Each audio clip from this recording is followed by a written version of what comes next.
In a previous video, I showed my viewers how I swapped out my sound system with this touchscreen navigation system, which also has Bluetooth and backup camera. And because the new sound system has a clock built into it, right above you can see there's a digital clock. I no longer have any need for that clock.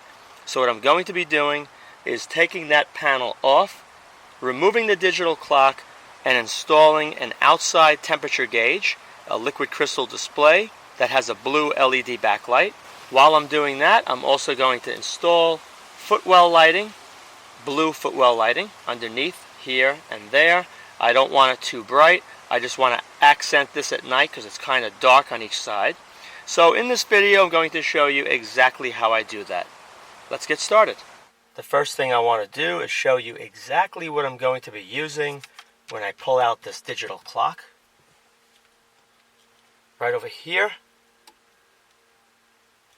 Pick this up online. I'll place a link in the video description area if you're interested in purchasing the same one. When this is removed, this is going to be bonded to the back of this plastic panel, so I'll be able to see the display. And I also made this a lot longer by soldering and heat shrinking, because what happened, the sensor, which is right over here, let me find it where it's hidden. There it is. Alright, this sensor is going to be going through the firewall and towards the very front of the vehicle, away from the radiator and condenser, so I could sense the outside temperature. There's a power wire. Up to 15 or 20 volts could be applied to this wire right here. When the key is turned on, I'll see the temperature readout. And I also wanted to have the backlight, which is a crystal blue, to not be on all the time. So what I did is I added a Zener regulator circuit into this unit, and I opened it up, and you can see how I did that in this video clip right here. Performing the modification is very simple. Using a small screwdriver, you're going to pop off this cover on the back of the unit. Once you do that, you're going to see the black wire right here, which comes from the LED backlight.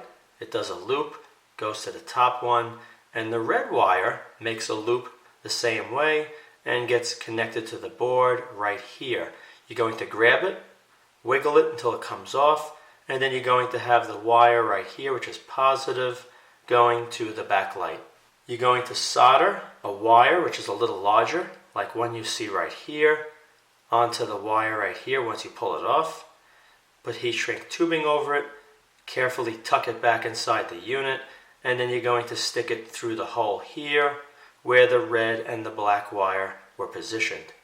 Now over here is what you're going to need to have a regulated 3 volts or close to it being supplied to the backlight using the wire which is supplied to the instrument panel lights. So you're going to take that wire from the lights and you're going to connect it up right over here. That's a 1/4 watt resistor, 820 ohms.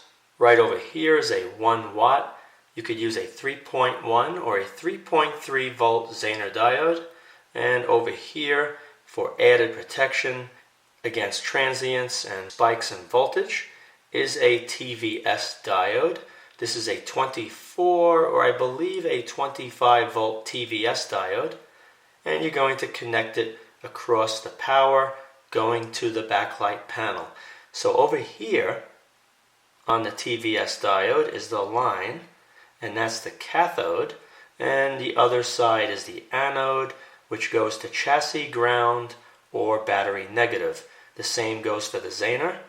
Over here, the cathode is connected to the resistor, and then the anode is tied together with the anode of the TVS diode to chassis ground or battery negative. Over here, this is going to be your regulated output, and you're going to solder this wire here to this position here.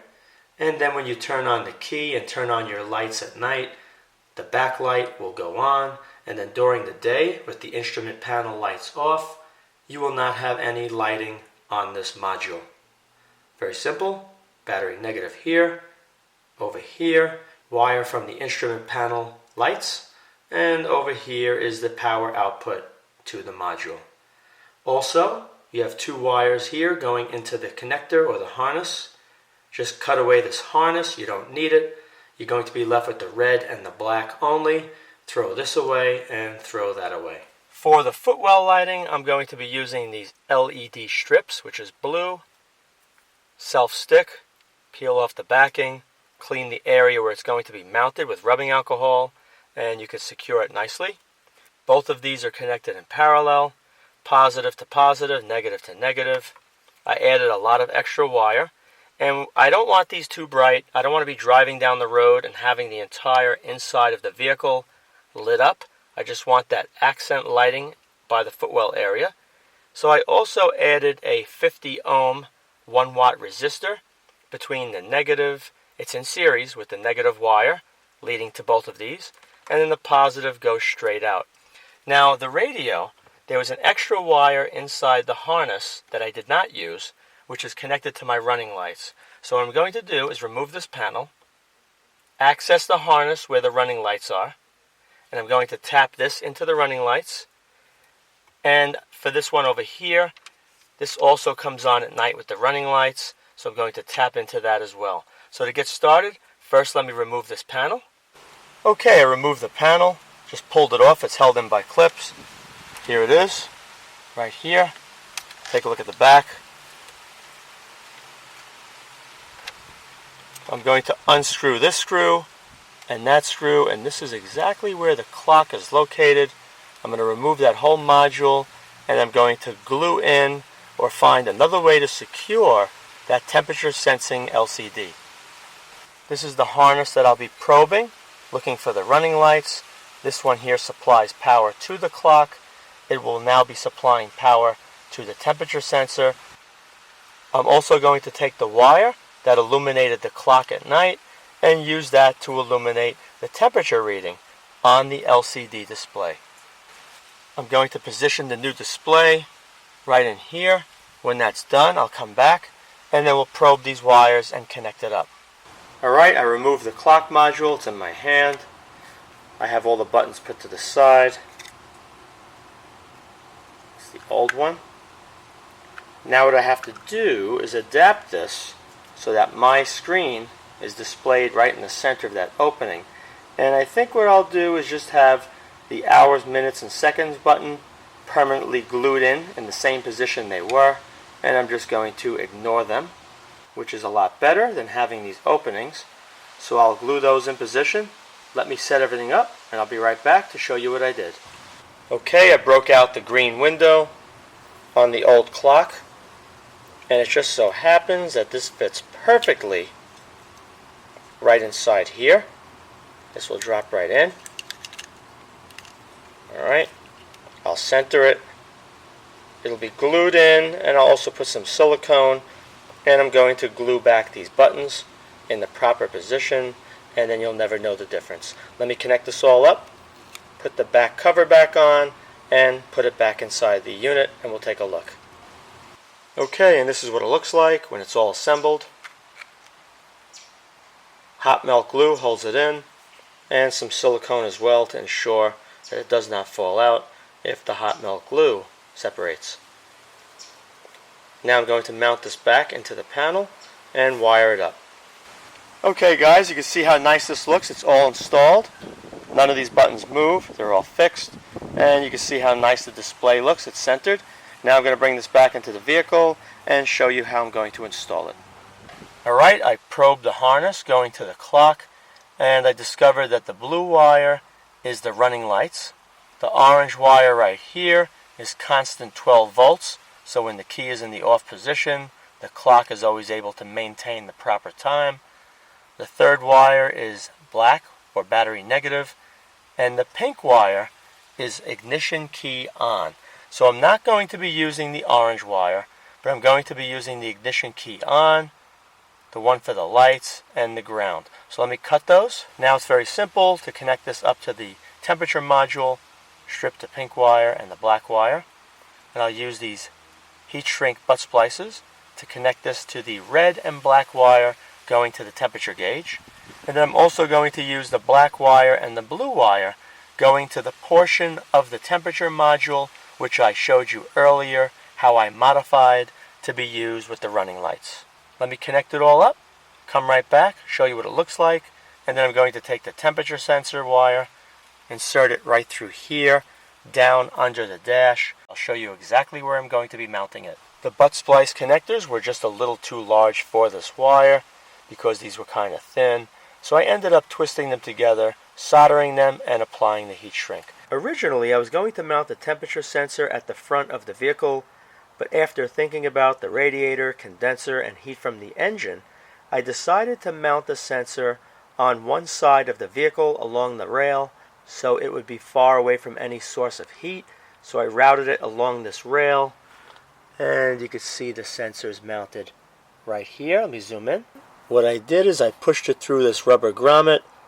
You can see it sticking out. I applied silicone sealant around it, and this edge here is higher than that rail. So if I hit anything, it's not going to damage the sensor. This red wire here is tapped into the harness for the stereo, and it goes to the running lights. So what I'm going to do is take the LED strip lights. This is the wire right here. I already slid one under the glove box and another one under the steering column. Take the positive, twist it onto the positive wire, solder and heat shrink, take the remaining wire, and connect it to chassis ground. Let me connect this up right here, and then I'll show you underneath the dash and underneath the steering column how I'm going to attach the LED strip lights. Okay, there's the wire soldered together with the positive. Follow this wire up to negative, chassis ground. Let me put all this back together, and then we'll take a look at the LED strip lights and the finished product with the LCD temperature display. Here you can see the strip light installed under the glove box running through this channel. Now on the driver's side, the only place to mount the LED strip was at the bottom of this panel. The only problem with that, you don't want to see individual LEDs. So what I decided to do is make a metal strip. Right here you can see it, a mounting strip, and it looks like what you see in this image here. And by doing that, the LED strip could be mounted level and behind the panel, allowing light to shine downward. Okay, the panel is in. I'm going to put the ignition switch to on. You'll see the temperature reading, and then I'm going to turn on the running lights, and you'll see the blue LED backlight. Here we go. And you can see how nice that looks. And I'm going to turn on the running lights right now. Look at that. Very nice blue light. And this is what it looks like at night. You can see the Footwell lighting as well as the temperature gauge above the touchscreen on my sound system. I hope you enjoyed this video. If you did, be sure to rate it a thumbs up, subscribe, and post links to this video on other websites and blogs. Also be sure to check out my video playlist as well. Thank you very much for watching.